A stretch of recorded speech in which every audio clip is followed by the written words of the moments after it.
You don't always have to be a huge fan of puzzle games to appreciate the genre. Sometimes one comes along and no matter how you feel about them, it just grabs you anyway. Superliminal did this when I previewed it recently, and the full game is even better. But to get it out of the way, I'm going to mention Portal and the Stanley Parable right off the bat. To be clear, Superliminal does things with its puzzles that I have never seen before, but it also definitely tips its hat to those two.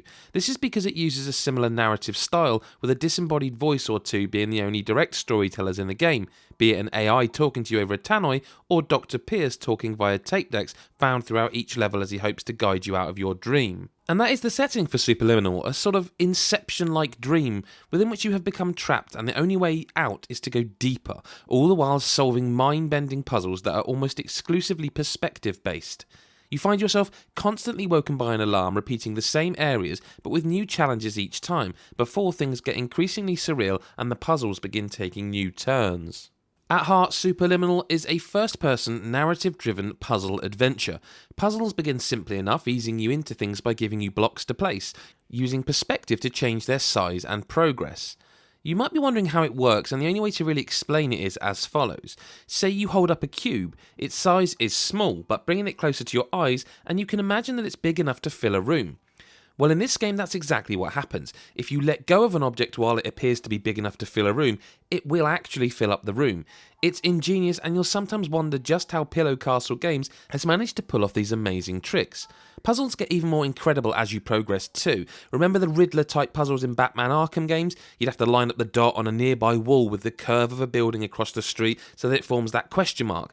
Superliminal does something very similar, only lining up pieces of a painted object will allow you to pluck that now 3D object out into the world. It really does feel fresh and unique despite its nods to Portal, etc. And there's some humour in here too. It's mostly from the AI chiming in with snarky announcements, but sometimes it's from Dr. Pierce's comments, or even from notices written on the whiteboards that are dotted around the environments.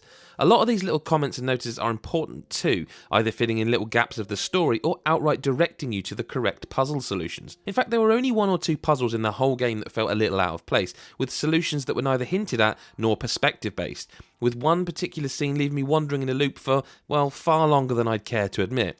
It came close to tarnishing the experience, actually, but thankfully I pushed through and eventually worked out how to progress through trial and error and soon began enjoying myself again. I can't pretend that I fully understood what was going on throughout the entire 2 hours Superliminal took me to finish. I wandered through increasingly surreal environments and solved the puzzles, usually by simply looking around and using a little bit of logical thinking. Some were more taxing, but if I can play through a game like this without needing to consult a guide, then anyone can. In fact, I would actively encourage anyone to play it, not just for the unique puzzles and to see the mind-boggling things it does with them, but for its surprising message that just might be what you need to hear in these times of uncertainty.